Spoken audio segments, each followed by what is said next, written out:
a ação mais importante que ele fez foi a que ele realizou historicamente quando ele esteve entre nós na forma humana. Aquilo que ele fez, ele não faz de novo, porque já está feito. E o que é que ele fez? Ele deu a sua vida por nós, e na cruz, ele pagou a nossa dívida. Pagou a nossa dívida. Isso é uma coisa difícil. Pequenas dívidas já não pagam, né? Alguém falar, vim aqui pagar tua dívida de banco. Alguém já falou isso para você? De graça. Alguém já falou? Não. Eu vou dar de presente. E se fosse uma pessoa que não te conhece? Imagina. Chegou um cara estranho lá e falou, hoje eu vim aqui, quanto é que você está devendo? Tem dívida? Deve alguma coisa? Não, então faz dívida que eu vou pagar. Ninguém faz isso, não é? E a nossa dívida era uma dívida mesmo. Não é só teórica, não é só algo que você não sabe. Devíamos muito. E ele decidiu pagar a nossa dívida porque nós não tínhamos como pagá-la. Porque não havia nada que nós pudéssemos dar que pagaria essa dívida. Você já viu aquelas revelações de algumas pessoas sobre purgatório, que diz que algumas pessoas estão com tanto pecado que vão passar 1000 anos no purgatório? Já viram isso? E aí fala, vamos fazer penitência por elas e tal, e a gente tem mesmo que ajudar, né? Se tiver alguma nessa condição. De qualquer maneira, nossa dívida é muito maior que isso. Porque a dívida que o diabo, que é o credor, não é uma dívida fácil de pagar. Se quem tem a tua dívida na mão é maligno, você acha que tem alguma negociação possível? Você acha que dá para negociar com o diabo? Pergunta para o seu irmão, você acha que dá para negociar com o diabo? Não tem negociação com o diabo. Com o diabo você vai pagar, e vai pagar de um jeito que a dívida não vai estar quitada. Sabe aquela história que você paga e quando você pensa que pagou, a dívida aumentou? É assim com o diabo. Então a única maneira dessa dívida ser paga era ele pagando por nós. E não é um ele qualquer, era ele, o Filho de Deus, nosso Senhor Jesus Cristo, pagando essa dívida. Infelizmente, muita gente não sabe disso e não acredita. Infelizmente, muita gente que acredita continua vivendo como se fosse endividado. Se ninguém avisa que você está com a dívida quitada, a pessoa continua juntando dinheiro para pagar a dívida, né? Todo mês deixa de comer, todo mês deixa de comprar uma roupa, todo mês deixa de fazer uma coisa que precisa para guardar o dinheiro para pagar a dívida. Só que a dívida já não existe mais, ela está paga.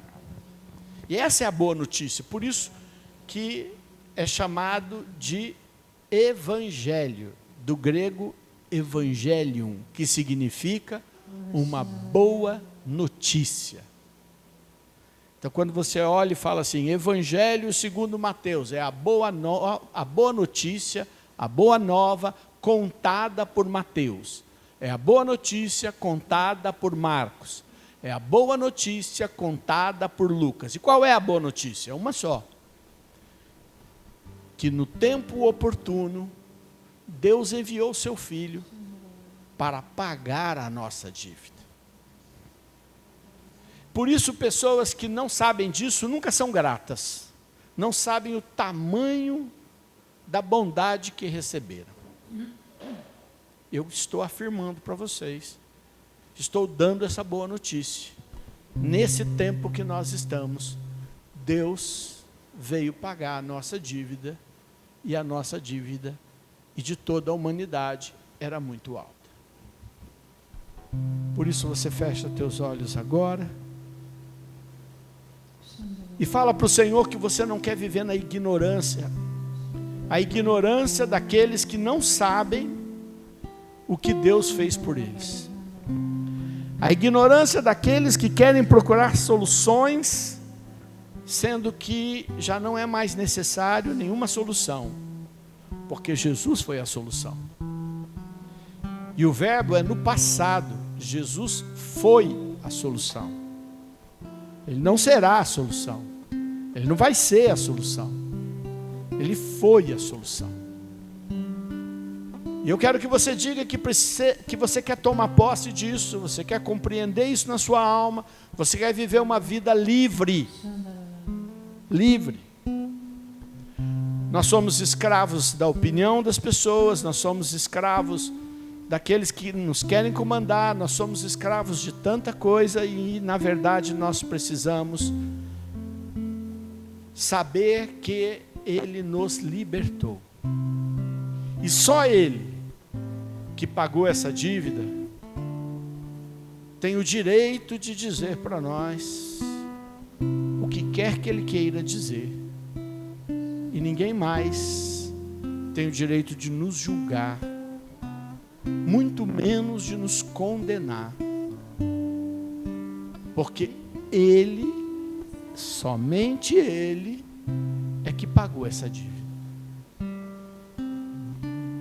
Pede para o Senhor agora tirar da sua mente quando você mesmo se condena, quando você mesmo se julga, quando você se sente oprimida, oprimido pela opinião dos outros. Fala para o Senhor te libertar agora, porque você está livre. Ele pagou a sua conta. Você pode seguir agora num novo tempo. Diga para Ele: obrigado, Senhor. Tomo posse, Senhor. Aceito agora, Senhor, o teu presente. Aceito agora, Senhor, a tua libertação. Senhor, eu não sabia quão livre tu me havias feito. Então, Senhor, dá-me viver este novo tempo. Tem um livrinho, faz parte da patrística. Para quem não sabe o que é, a patrística são os livros escritos até Santo Agostinho, que por serem livros escritos pelos primeiros cristãos, raríssimos escreviam, não é? E estavam tão perto do tempo de Jesus, que eles são considerados como doutrina da igreja. Então, quando a igreja define uma doutrina, ela olha o que está na Bíblia e analisa esses primeiros livros. E tem um deles que eu gosto muito. São todos muito pequenininhos, porque não se escrevia muito. E é escrito por Santo Inácio de Antioquia. Antioquia, aquela cidade de Barnabé, que Barnabé e Paulo ficaram e saíam em missão. Uma das primeiras cidades que se tornou uma grande sede cristã. E esse Santo Inácio de Antioquia, ele sai preso e é levado a Roma numa viagem que vai levar mês, vai levar mais de mês, para poder ser morto. Só que ele estava tão famoso pelas graças que Deus usava, que as pessoas o procuravam no meio do caminho para receberem oração, para serem curadas e para ouvirem a sua palavra. E ele, durante esse caminho, quando chegava à noite, os soldados já eram amigos dele, ele escreveu esta carta. E as pessoas que procuravam ele começaram a montar grupos de intercessão para clamar a Deus que impedisse que ele morresse. E começou a acontecer que muitos que estavam sendo levados para as arenas para se tornarem espetáculos ao serem mortos, começaram a chegar na arena e o leão faminto não queria comer, o touro desesperado não queria chifrar.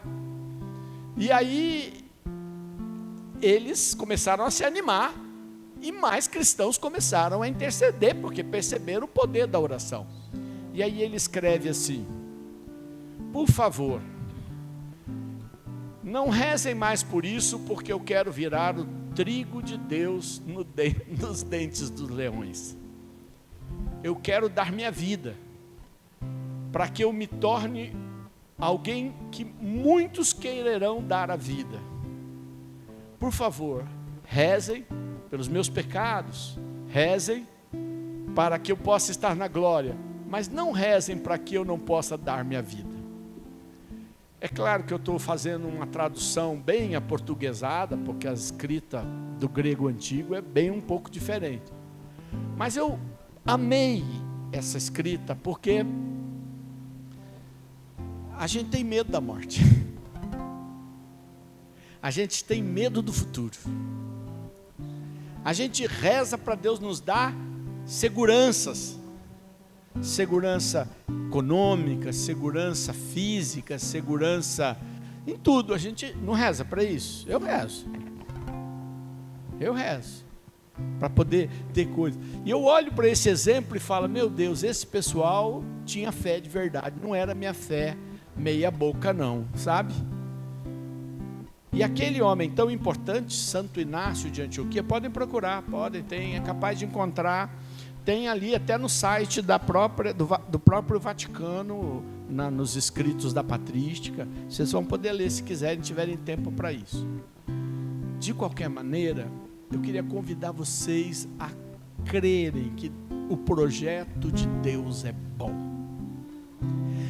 Crerem que Jesus deu a vida porque o que Ele estava ganhando para nós era algo que valia a pena.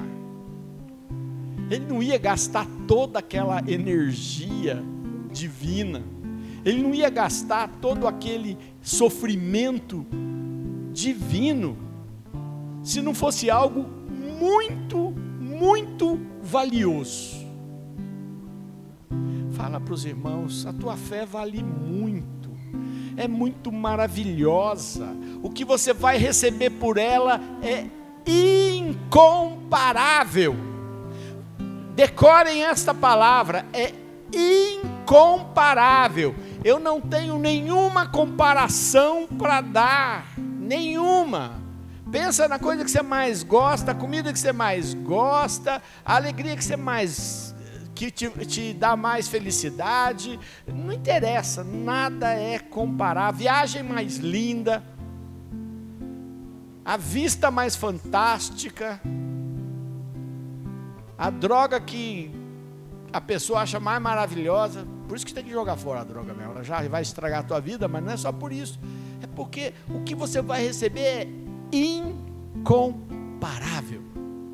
Fala aí pro irmão: é incomparável. Não há comparação. Me chamou a atenção essa situação onde eles estavam sendo perseguidos, jogados aos leões, aos touros, né? Que ele falou. E esses leões e esses animais aí que destroçavam, pela oração, não conseguiram destruir aquelas vidas. E eu fiquei ali incomodada, eu falei: não, eu tenho que falar, porque nós somos o povo de Deus. Pergunta para a pessoa do lado: você não é do povo de Deus? Eu sou. A minha decisão já foi tomada. Um dia, a pessoa decide, é uma decisão, não é uma escolha. Não é Deus que fala: eu quero fulano, não. O Senhor fala assim: quem quer me seguir? Quem quer ficar comigo? E você decide. Eu me decidi, você decidiu. E por causa disso, eu posso passar a perseguição que for. Eu posso ser jogada na frente dos leões. Eu posso ser jogada para o touro. Eu posso ser perseguida. Mas eu posso reivindicar diante do Senhor, porque eu entreguei minha vida. E aí, quando eu me coloco nessa posição e falo: Senhor, mas eu sou teu, eu sou tua. E aí o Senhor nos defende. ergue a tua mão, principalmente se você se sente perseguido, atacado, traído, que te armam laços, que armam coisas para cima de você. Você pode pedir que o Senhor te livre dos leões e dos monstros e daqueles que te perseguem, daqueles que armam laço para pegar o seu pé, daqueles que armam uma cova para jogar você. Você pode pedir, erga a tua mão e fala: Senhor, eu quero me colocar como estes homens e mulheres que eram perseguidos, que foram traídos, que foram humilhados, que foram jogados aos leões. Eu quero erguer a minha mão e falar: Senhor, me defenda, Senhor. Me defende a minha causa, Senhor.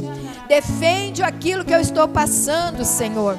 Socorre, Senhor, a minha casa.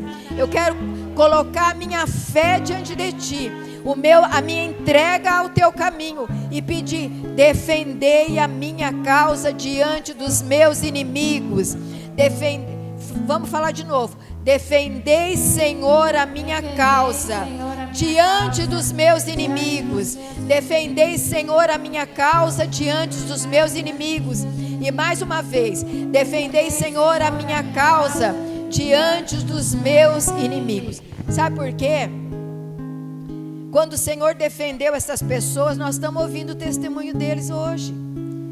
E aí, a fé dos que veem isso fica uma fé forte, porque você fala: mas o Senhor defendeu, o Senhor fechou a boca do leão, o Senhor fechou o mal que estava tentando destruir. Por isso nós não podemos aceitar a destruição. Está entendendo? Até o fim da vida, até o último dia. Não aceite a destruição que fazem para você. Não aceite a traição que fazem para você. Não aceite o que aprontam para cima de você. Não aceite a boca do leão. É você que tem que não aceitar. E aí a sua vida será testemunho para muitos outros que vão olhar e vão falar: mas o Senhor está defendendo essa pessoa. O Senhor está ajudando essa pessoa. É esse o testemunho que tem que ficar nessa terra. Da minha vida, da sua vida, da vida do Sidney, da vida de todos nós. É esse testemunho que tem que ficar. Todos olharem e falar: mas o Senhor está com essa pessoa, porque está defendendo ela dos seus inimigos. Está entendendo? Fecha os teus olhos e pede aí dentro do seu coração: Senhor, me defenda dos meus inimigos, Senhor. Me defenda dos que me armam laços, para que a minha vida seja um grande testemunho nessa terra. E a minha família, e os meus vizinhos, e os que me conhecem, e os que veem a minha vida, eles vão dizer: Deus defendeu esta pessoa, porque ela é de Deus, porque o Senhor cuida dos dele, o Senhor defende os que são dele. A Áurea está colocando uma coisa muito importante, porque assim como nós devemos esperar com esperança e alegria novos céus e nova terra, nós também devemos pedir ao Senhor que Ele possa já nos conceder nessa terra suas bênçãos. Hoje eu saía de uma reunião de cultura, era um conselho de cultura, e a hora que eu fui atravessar a rua, eu e outras duas pessoas que estavam saindo lá, que eu conheço, e nesse negócio de cultura tem gente variada, né? Tudo gente diferente, né? Estavam comigo.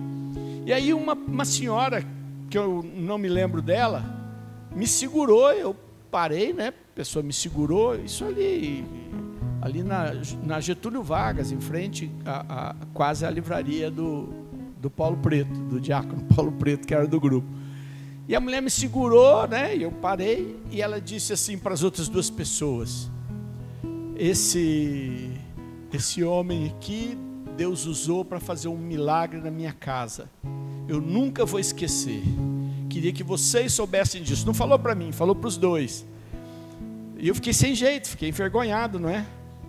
E aí ela falou, eu agradeci, falei: é Deus mesmo, Deus é maravilhoso e tal, e zarpei embora, né? E atrás vinha um outro rapaz, que é de grupo de oração. E aí ele acelerou o passo, chegou perto de nós três e disse assim: Deus às vezes fala para nos dar consolo pelas pessoas da rua. Então Deus muitas vezes vai dar coisas para você agora, vai vir falar com você agora. Às vezes, não.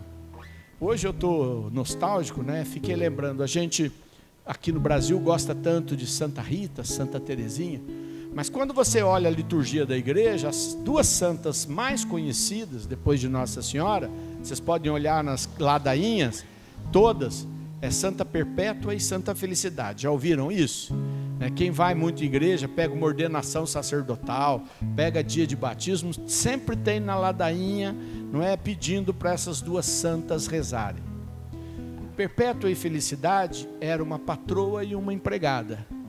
A empregada encontrou Jesus e falou de Jesus para a patroa.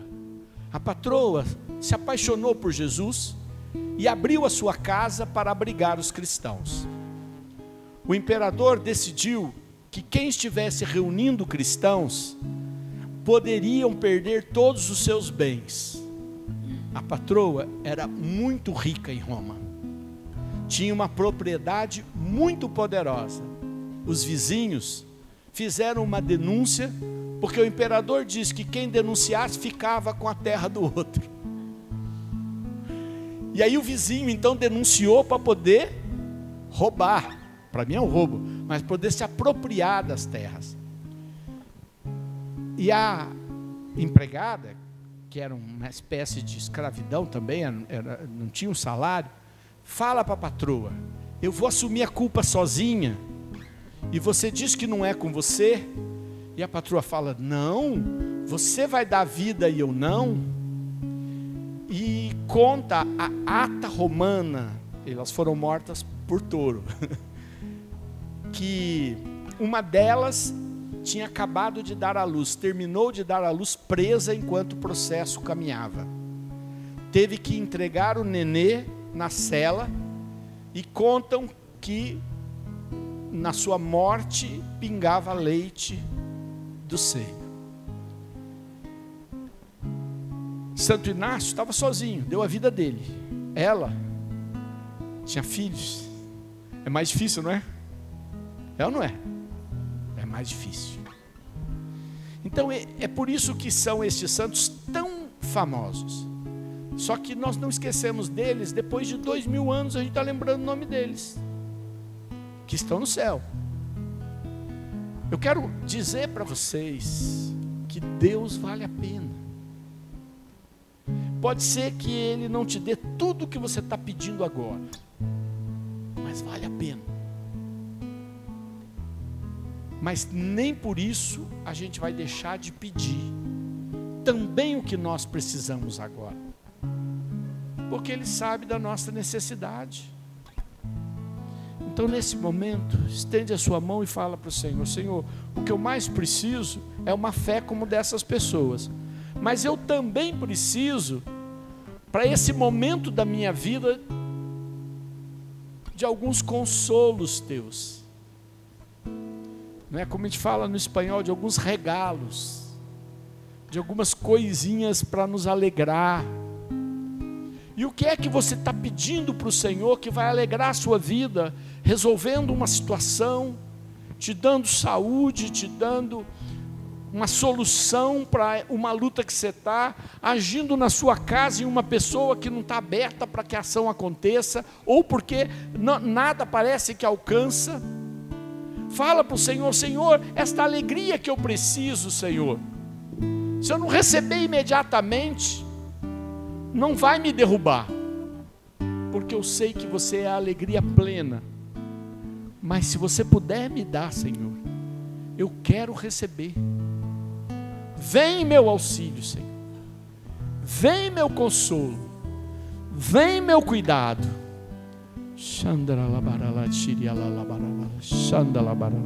Quem trouxe a Bíblia ou quer pegá-la pelo celular ou de outra maneira, o Evangelho de João, no capítulo 19. Evangelho de João, capítulo 19. Versículo 4 e seguintes. Evangelho de João 19, 4 e seguintes. Pegaram? Evangelho de João 19, versículo 4. Diz assim: Pilatos saiu outra vez e disse-lhes: Eis que vos trago fora para que saibais que não acho nele nenhum motivo de acusação. Apareceu então Jesus, trazendo a coroa de espinhos e o manto de púrpura. Pilatos disse: Eis o homem. Quando os pontífices e os guardas o viram, gritaram: Crucifica-o, crucifica-o. Falou-lhes Pilatos: Tomai-o vós e crucificai-o, pois eu não acho nele culpa alguma. Responderam-lhe os judeus: Nós temos uma lei, e segundo essa lei ele deve morrer porque se declarou filho de Deus. Essas palavras impressionaram Pilatos. Entrou novamente no pretório e perguntou a Jesus: De onde és tu? Mas Jesus não lhe respondeu. Pilatos então lhe disse: Tu não me respondes? Não sabes que tenho poder para te soltar e para te crucificar? Respondeu Jesus: Não terias poder algum sobre mim, se de cima não te fora dado. Por isso, quem me entregou a ti tem pecado maior. Desde então, Pilatos procurava soltá-lo, mas os judeus gritavam: Se o soltares, não és amigo do imperador, porque todo que se faz rei se declara contra o imperador. Ouvindo estas palavras, Pilatos trouxe Jesus para fora e sentou-se no tribunal no lugar chamado Lajeado, em hebraico Gálbata. Era a preparação para a Páscoa cerca da hora sexta. Pilatos disse aos judeus: Eis o vosso rei. Eles clamavam: Fora com ele, crucifica-o. Pilatos perguntou-lhe: Hei de crucificar o vosso rei? Os sumos sacerdotes responderam: Não temos outro rei senão César. Entregou-o então a eles para que fosse crucificado. Palavra do Senhor. Quando eu orava hoje, perguntava o que o Senhor queria que a gente falasse no grupo, e Deus me deu esta palavra, e eu fiquei assim pensando. Essa palavra tem várias frases que João fez questão de ressaltar, porque elas eram comuns em todas as igrejas. Uma delas era a grande discussão se Jesus não era somente uma divindade, um super-herói, que era Deus, estava no meio de todos, e aí ninguém nunca ia poder ser de fato seu seguidor, porque nós não somos super-heróis, nós não somos deuses, nós não somos super-homem, super-mulher, ou você é e eu não estou sabendo. Né? Vai que sai aqui fora, você tem uma daquelas roupas de quadrinhos, né? Será? Quando é criança, a criança até imagina. Esses dias eu estava com uma mãe que estava cuidando do filho, porque ele subiu no sítio, num negócio lá, e ele falou que ele era o Homem-Aranha, e eles acharam brincando, e a criança pulou para voar, e se espatifou no chão, estava lá na saúde lá, graças a Deus, não machucou tanto assim, mas a criança achou que ia voar mesmo. Sei lá o que passou pela cabeça daquela criancinha, né? Os pais deram uma bobeada, acho que incentivaram, não acharam que era tanto, e ele se jogou. Ninguém ia ser, de fato, restaurado se Jesus não fosse homem. Por isso, uma das frases muito comuns era: Eis o homem. eis o homem. Por isso que colocam na boca de Pilatos, e ele deve ter falado mesmo naquele momento, ele traz alguém que estava fazendo milagres para todo lado, que havia multiplicado pães, que havia curado cego, que havia curado leproso, que havia curado aleijado, que havia expulsado demônios, que havia curado uma mulher que era enferma há muitos anos, que havia curado um aleijado que ficava do lado de uma piscina lá que não valia nada. Eles trazem aquele homem, mas suas feridas não haviam sarado igual as de filme, não. Ele estava espancado. Colocaram nele uma capa vermelha misturada com seu sangue. Nesse momento, Jesus já estava muito flagelado, porque nós sabemos que um dos últimos momentos é quando eles colocam a coroa de espinho na cabeça de Jesus e batem ainda, né? E dizem, adivinha quem é, porque ele já não enxergava mais, de tanto apanhar.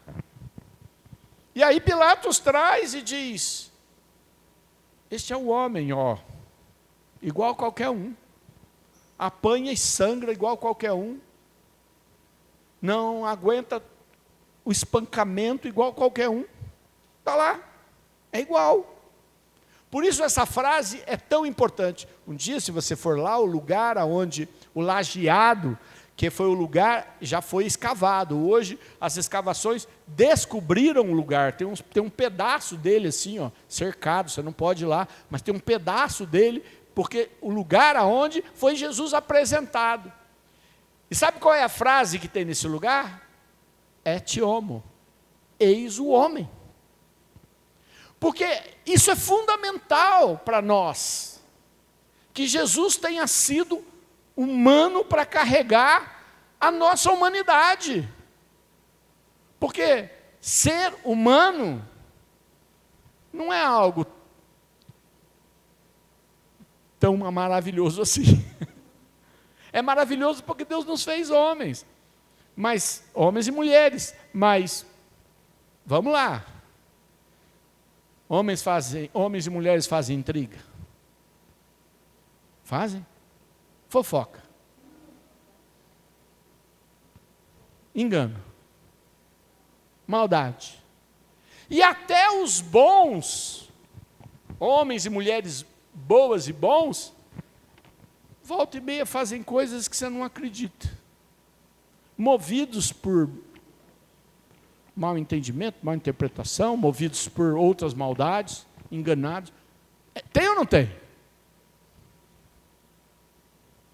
E nós mesmos, muitas vezes, oprimidos, ou com raiva, ou desgastados, acabamos fazendo algumas coisas muito humanas que não devíamos fazer. É ou não é?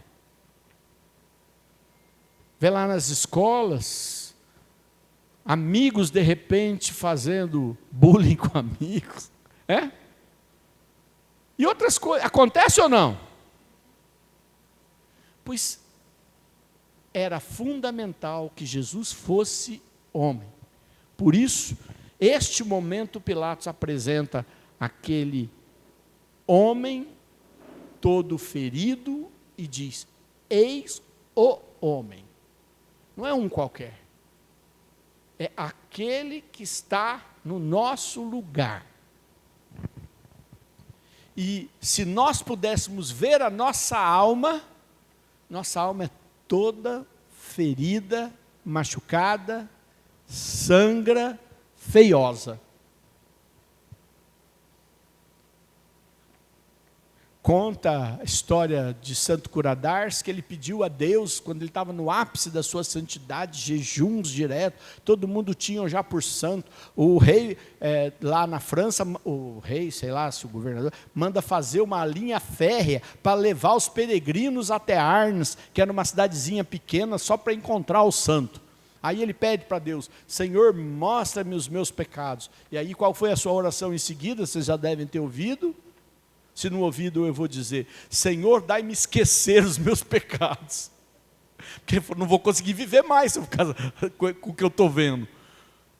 com a imagem que eu estou vendo, e eu pensava que era bom. Então nós e ele, todo ferido, ele é nós.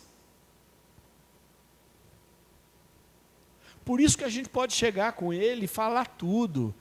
Sabe, aquelas pessoas ficam tentando criar, tem gente que fala assim, eu vou falar com Jesus agora, mas daí ela tem uma ladainha de preparação tão longa, que aí acaba o tempo, não deu tempo de falar com Jesus, porque todas as orações que tinha que fazer foram preparatórias. Já aconteceu com você? Já aconteceu comigo. Fale com Deus, você e Ele, é Ele no seu lugar. Uma outra coisa nessa passagem que me deixa muito tocado, é que o Pilatos não via razão para matar Jesus.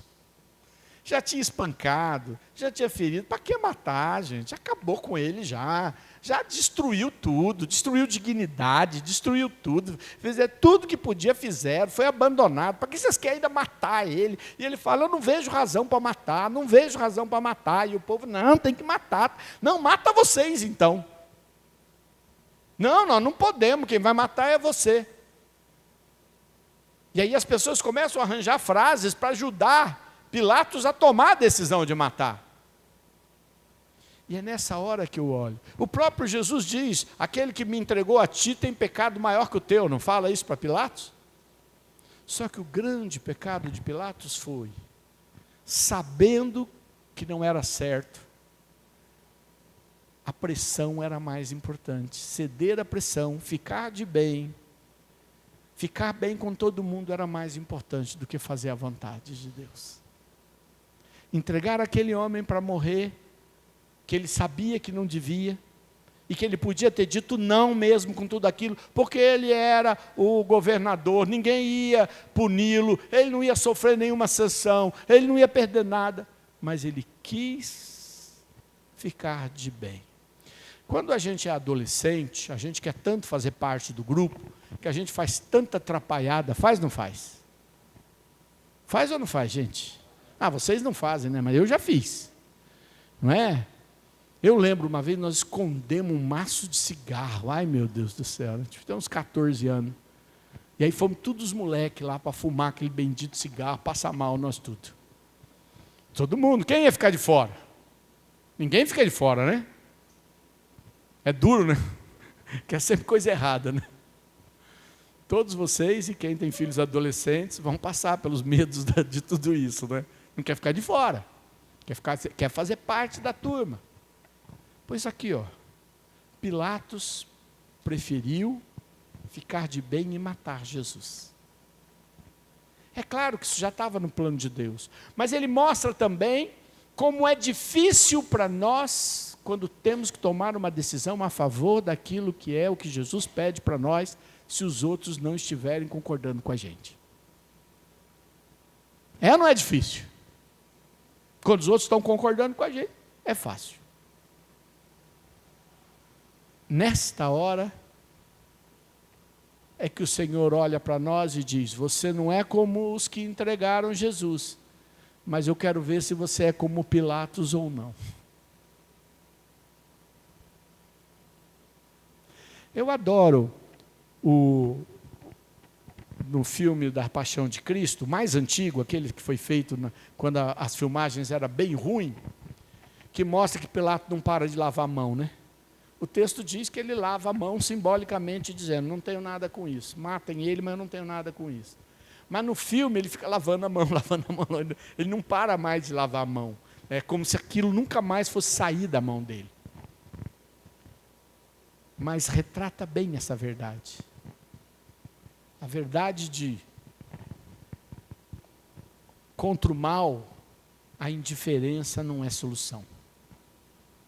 Contra o mal, é preciso determinação a favor de Jesus.